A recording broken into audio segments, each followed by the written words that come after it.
Interesting.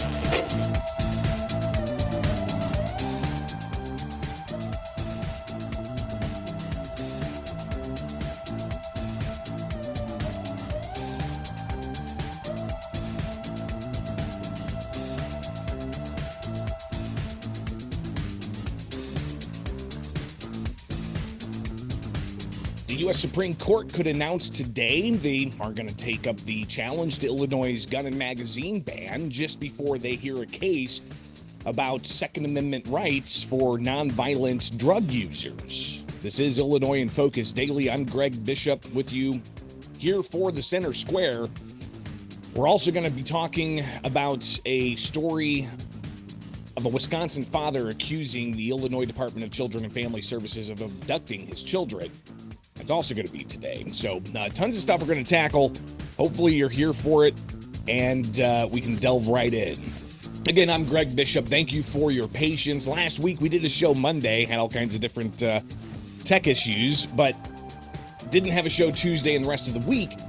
Not because of that. It was, I'm a jack of all trades, so I kind of go where I'm needed in the organization, and we had some coverage issues at the state capitol with both the House and the Senate in, so had to make sure we had everything covered there. So it really took my attention away from Illinois in Focus. But we're back here on this Monday morning, and thank you for joining us. Definitely be sure to like, subscribe, hit that notification bell, because we do still continue with the Center Square Daily, and that, of course, is a daily news program bringing in our reporters from across the country to where we can keep you updated with the latest. And I do want to encourage you to go to thecentersquare.com, where you can keep up with the latest, not just with what's going on in Illinois, but also with what's going on overseas. All right, so the latest headlines there, obviously, we've got a lot of people's interests. Iran operations to continue until the objectives are achieved. That coming from President Donald Trump after he ordered strikes on Iranian leaders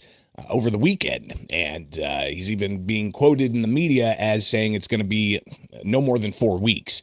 Is that because of the War Powers Act, for instance, that allows a president to do these types of operations for a limited capacity before they have to get congressional approval?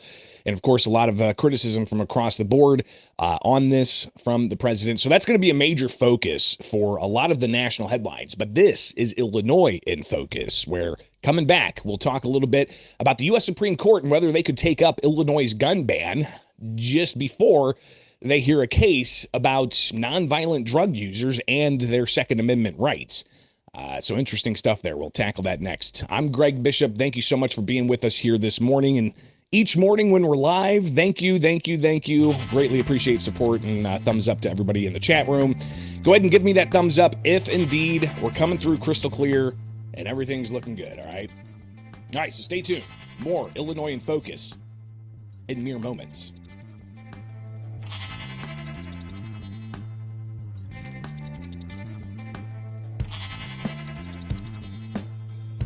The U.S. Supreme Court could take up Illinois' gun and magazine ban with the conference meeting Friday and announced orders lists coming out in, well, we're live here, about 25 minutes from now. And then later on, the court is going to be hearing one case today.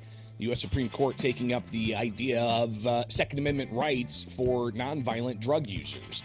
So that's what we're going to be tackling here this morning for Illinois in Focus Daily. I'm Greg Bishop. Like, subscribe, hit that notification bell for this Monday, March 2nd. Can you believe we're already into March? So let's get into it. Obviously, we have Illinois' gun and magazine ban that was enacted back in January of 2023. Multiple lawsuits against that were consolidated into the Southern District of Illinois Federal Court. But that was separate litigation from several other cases that had already been making their way through the courts challenging local gun bans in the state of Illinois.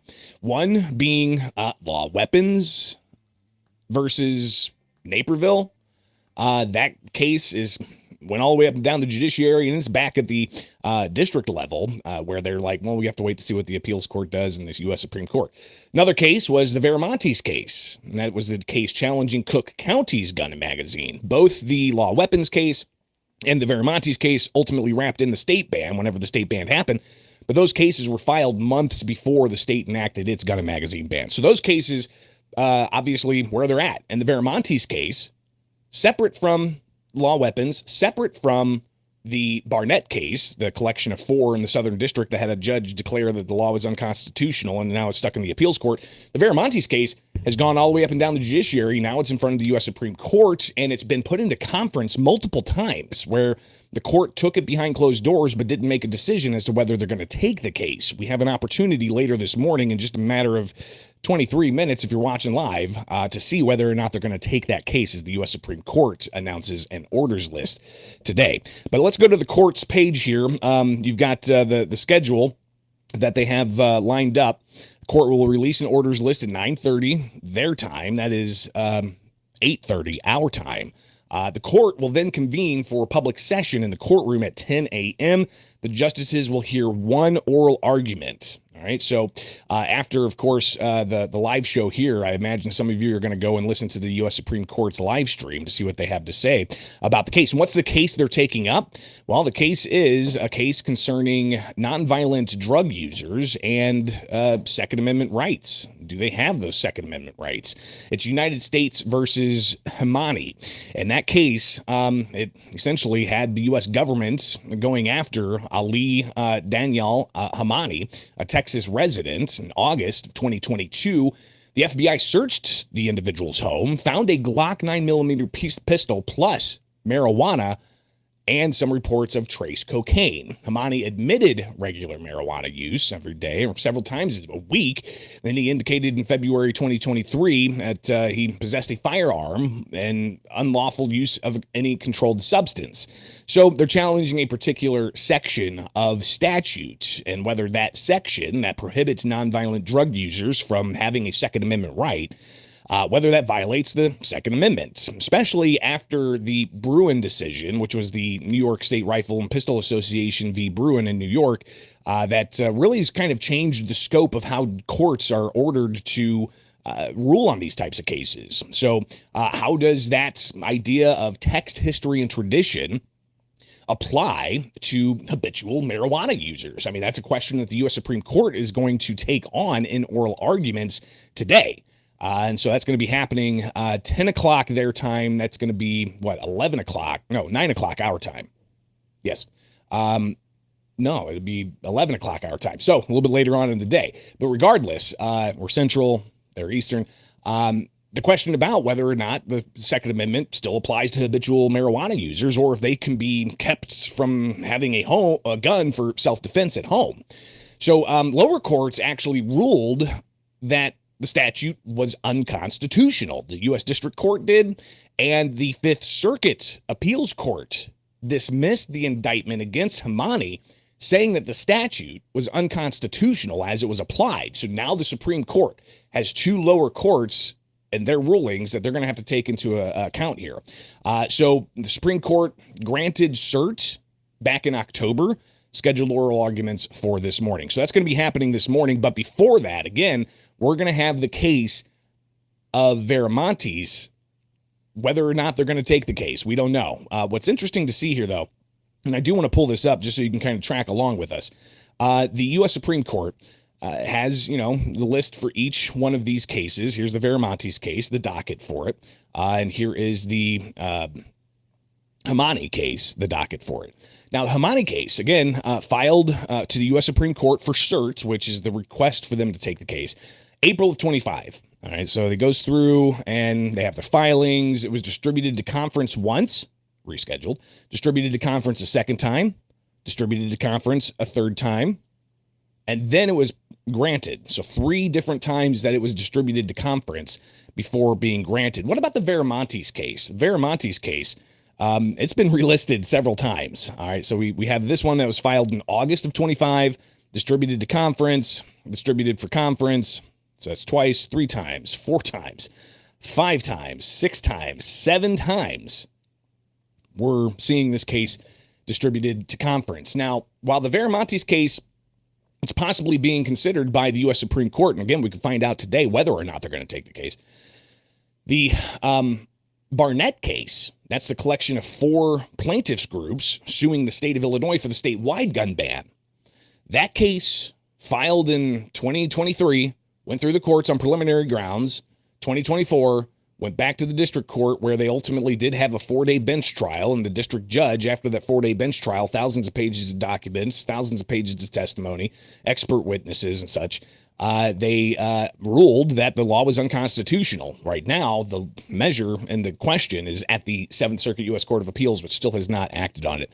Whether or not they're going to wait until the U.S. Supreme Court decides whether they're going to take the Viramontes case, because that involves Illinois' gun ban and Cook County's gun ban, is another question entirely. So that's kind of where we're at in all of this. And I really think that it's going to be an interesting day for those who are concerned about the Second Amendment, especially with the hearing that's going to be happening in the U.S. Supreme Court later on today. So it is Illinois in Focus Daily right here with the Center Square. Wake up with us, get the podcasts, and don't forget to stick around for the Center Square Daily only here with the Center Square.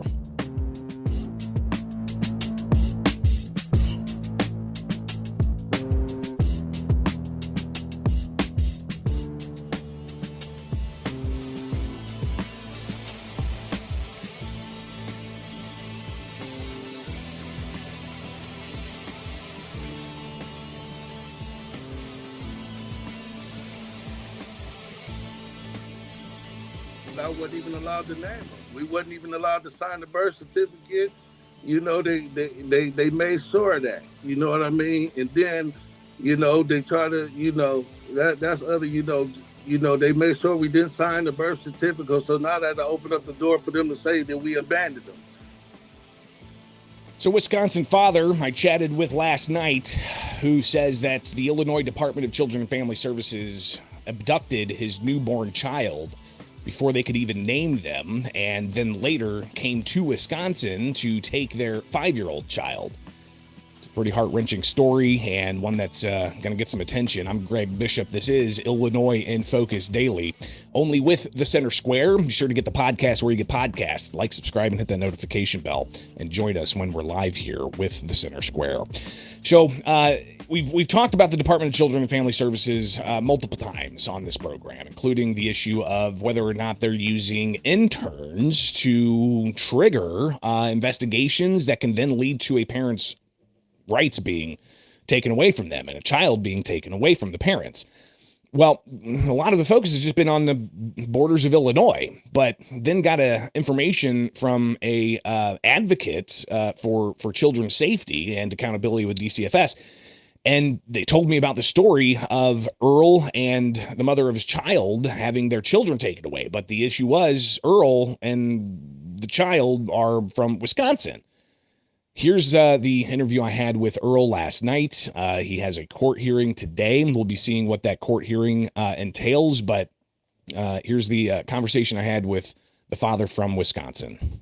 We're talking with a father from Wisconsin who's saying that the Illinois Department of Children and Family Services has taken 2 of his children, and he joins us now. Earl, thank you for taking time with us. This is a pretty heart-wrenching story. Give us the headline here. What is it that people need to know about what happened to you and your family? Well, the main thing that people need to know that, well, like you had already had on your show was talking about with Mr. Jed Davis was about the intern situation. You know what I mean? And, you know, out of bad luck, this happened to me in my situation. I had an intern take my child from me from the hospital in one day of an investigation, not even a real investigation. And, you know, it's against everything. I got the sworn declaration of Kimberly Bates right here. You know what I mean? And on, you know, 13, it says that DCF is also, is just saying that that interns that can be hired interns are individuals who meet the educational requirements for an investigator position, but do not meet the experience requirements. They are currently over, you know what I mean? So they're not experienced enough. And I believe if my situation would have been handled by a real CPS work and we was able to get due process, that we wouldn't even be in this situation. So walk us through here. You have a 5-year-old that was taken by Illinois Department of Children and Family Services from a home in Wisconsin, and you have a newborn baby that was taken from the mother shortly after giving birth in Harvey, Illinois. What prompted these actions that happened, what, 6 months ago? These actions happened 6 months ago due to a false report that was made on the mom, and like I said, the baby was born in Harvey, but the lady that made the false report had inside connections with, the county that we in it, which is McLean County, and she was able to get them to go up 128 miles to Harvey and to confiscate our kid, but it was also, the hospital also played a big part by allowing these people to manipulate them into, saying something that everybody that was there on the day of birth knew wasn't true. And this outside force came in and changed everything. It changed our lives.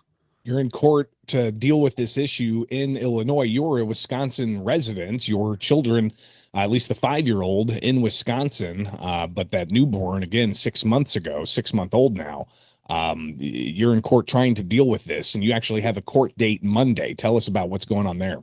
Yeah, well, back to, like I said about the 5-year-old, the whole situation came when once they had our children already, they got your children hostage. You know what I mean? And in any hostage situation, you're gonna do what they say, no matter what. No matter if you wrong, no matter if they wrong or right, you got to do what they say. And so what they do is they get you into this stipulation, which is a stipulation on facts that, whether they true or not, which in our case was definitely untrue, but they still get you to agree to them by whether unknowingly, like they unknowingly agreed into this situation by an ineffective lawyer who in 7 words said, I think we can move forward to stipulate. Not saying, well, what stipulation mean, not saying the consequences of these stipulations, which in Illinois, they're using these stipulations just to terminate parent rights and to keep your kids away from you. You know what I mean? It's been going on. The other family that was on there, Lakeith and his wife, it was in another part of Illinois, and this is Illinois. You know what I mean? Like I got sole custody of my kids, court ordered May 15 of my other 3 children that was born in Wisconsin. I got sole order, court order placement. And it's just different in Wisconsin courts than Illinois courts, because it's like Illinois courts is just bloodthirsty after taking the children from the kids and terminating the parents' rights. It's outrageous. So just to give people a bit of a kind of a 50,000 foot view here, the mother of your child was in Illinois, gave birth to a child 6 months ago. DCFS showed up, and you're saying based off of bogus allegations, and they say that the baby tested a certain way, and they took that child, and then later on, DCFS then came and took your 5-year-old out of Wisconsin and brought them back to Illinois. Exactly, and which is 100% illegal. They got unified laws called the UCCJEA laws and the Interstate Compact Placement of Children laws that all 50 states have agreed to stop anybody from taking anybody's children, anywhere without proper placement and proper procedure and following these laws. And this Illinois court is lawless. They made their own laws. They put a warrant out for a 5-year-old like he was an international criminal when they knew where he was at, when all they had to do was the most logical and sensible thing was to do a welfare check on him if they had any concerns about him like anybody else would do. But instead, they traveled from Bloomington, Illinois, and went 200-something miles up north and abducted him and brought him back to Bloomington and put him with another family. Now, this obviously deals with some of the issues we've been covering here in Illinois with the Department of Children and Family Services. Chief among those is the issue of an intern being used in investigations. DCFS has pushed back, saying that the definition isn't right and those critics are incorrect saying this. Tell us your knowledge about your understanding of this particular DCFS employee and their role in leading to your newborn taken, and then consequently, later on, your 5-year-old transferred from one state to Illinois.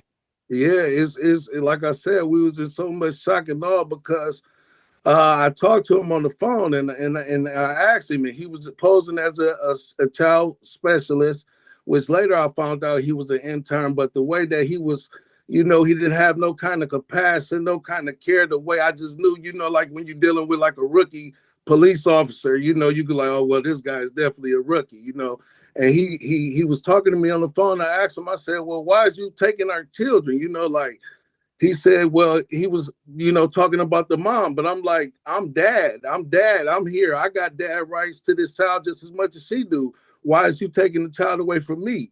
And he said it again. I said, no, sir, you told me why you taking the child away from her, but you're not telling me why you taking the child away from dad. And he said, because I can. And that was it, man. And I bust out in tears and I felt so helpless and I couldn't protect my child.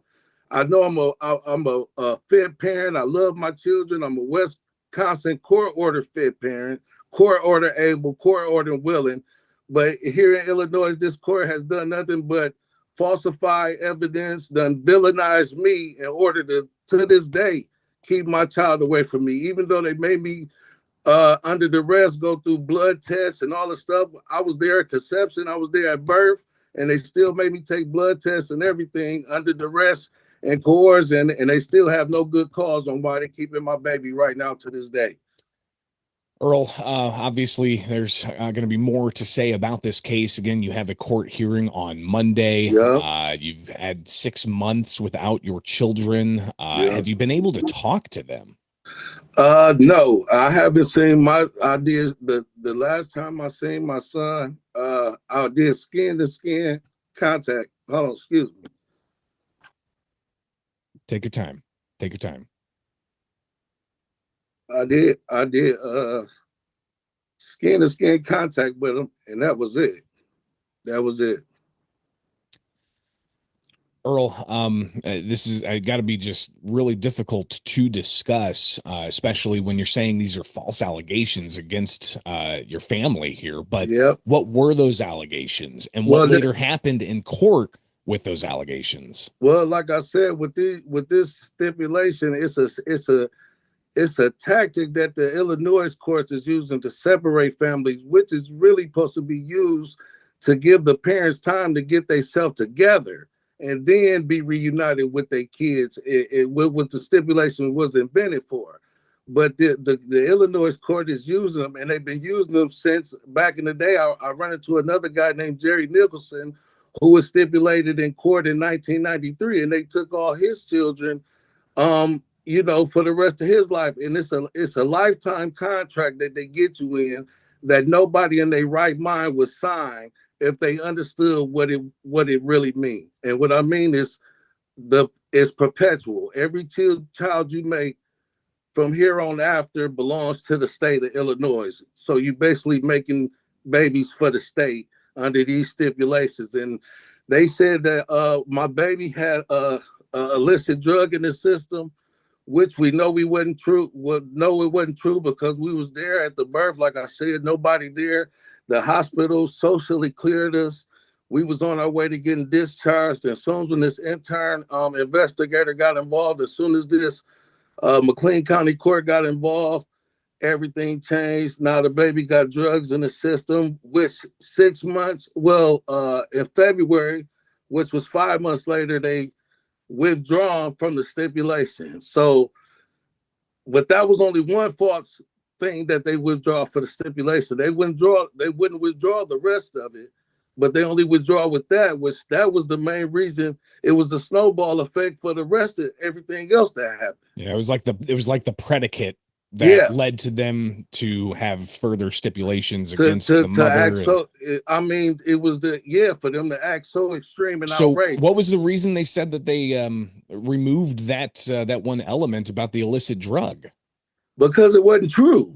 It never was true. We knew it wasn't true. You know what I mean? But I knew as long as we can keep fighting them, and like I said, it's sad because everything is set up against the parent. The court is set up against the parent, the DCFS, the guardian ad litem, You know, they all against the parent, and the only person that the parent that got that believe them is them themselves, especially if they innocent. You know what I mean? And yeah, once they withdrew it, which we knew wasn't a fact, you know, they still got us in the courts.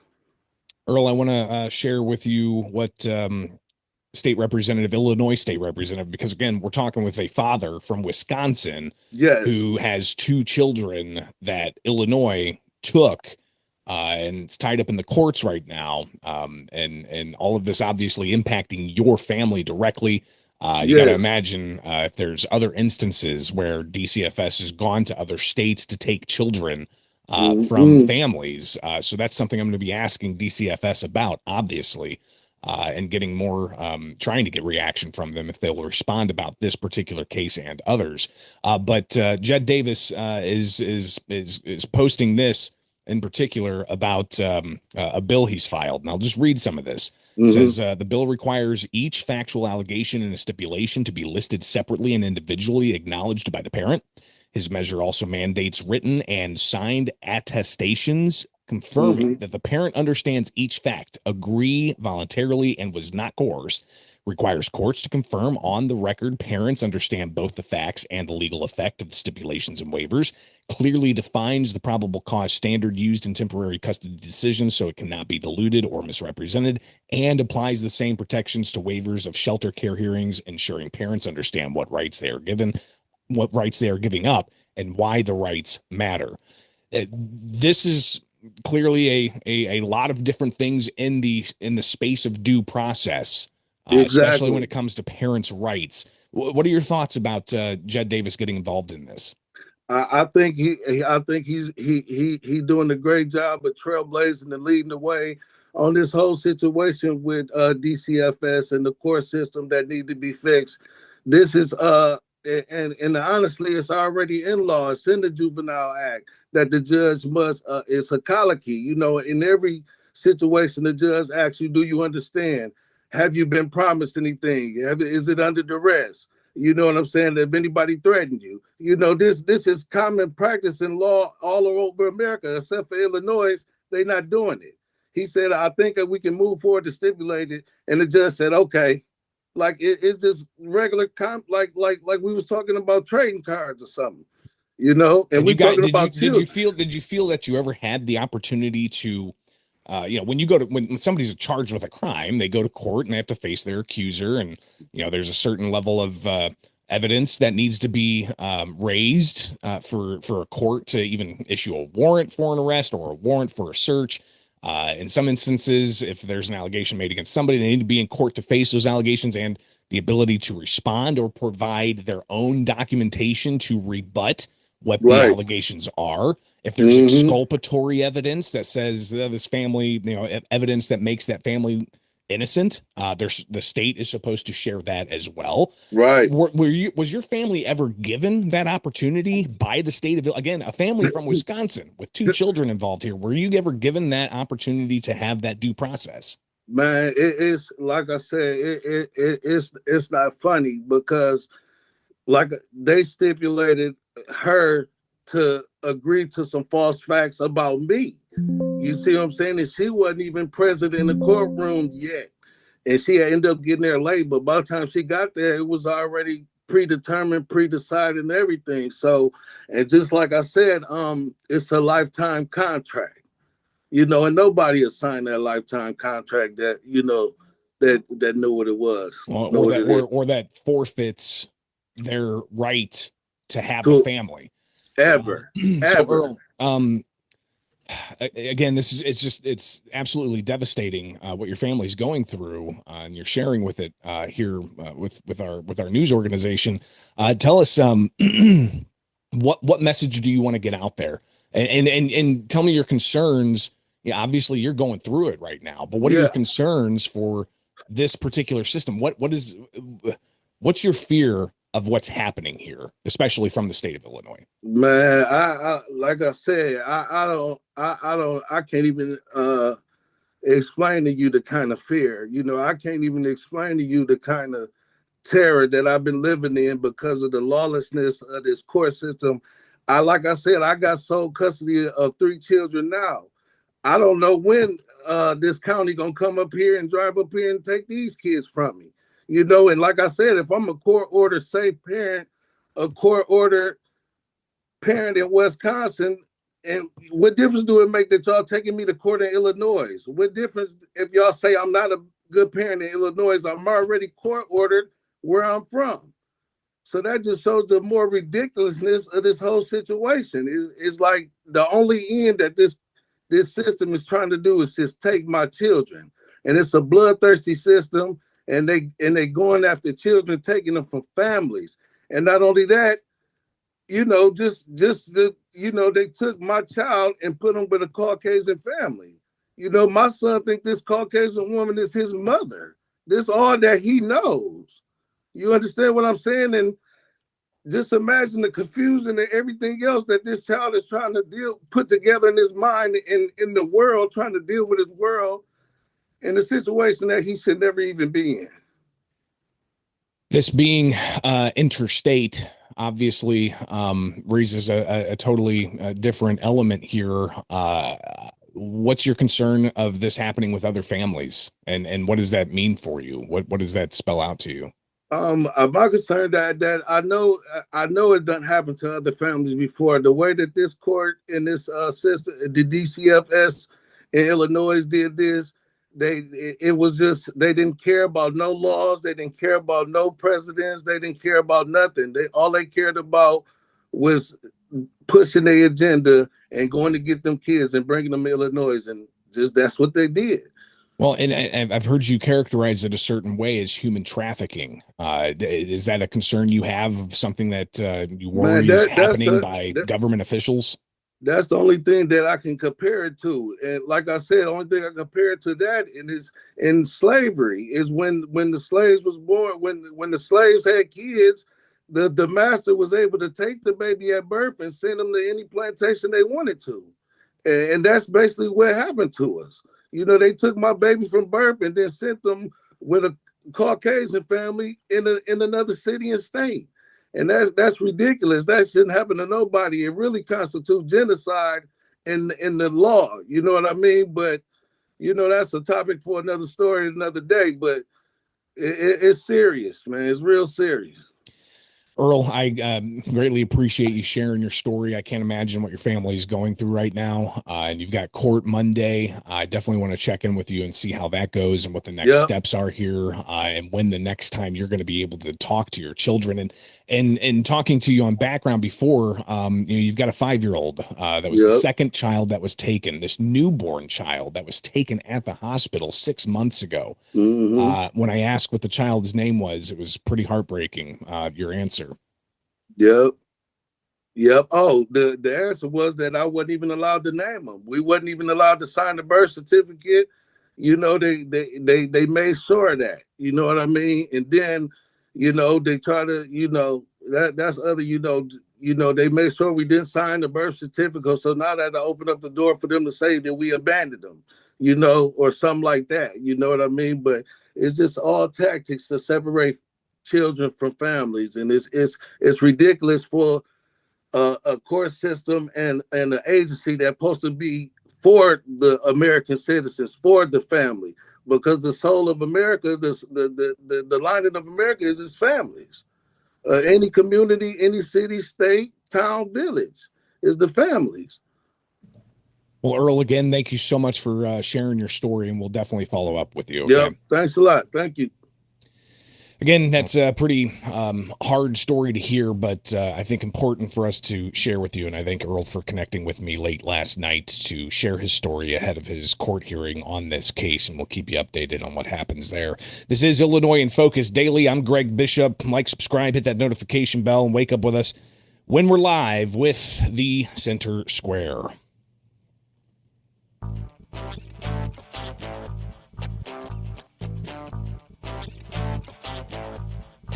Well, no Veramonte's case taken by the U.S. Supreme Court. Orders list is out and looks like it's going to be relisted.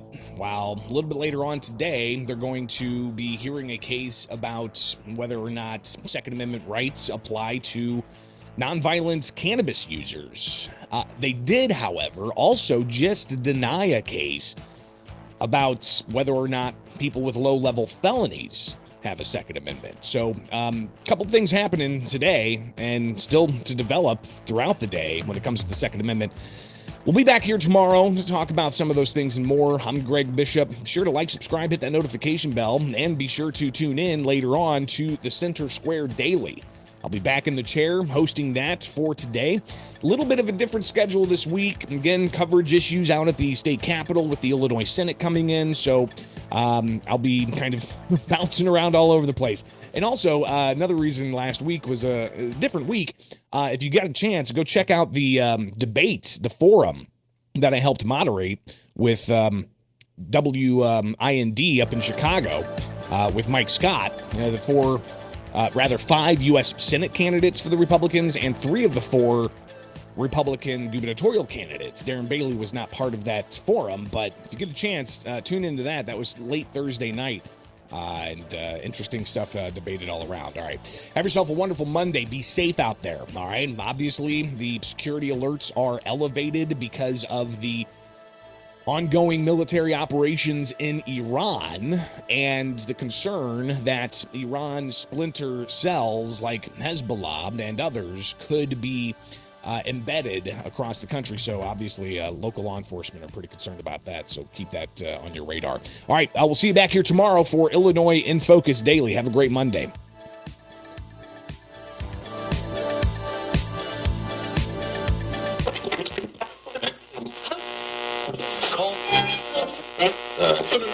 Regret.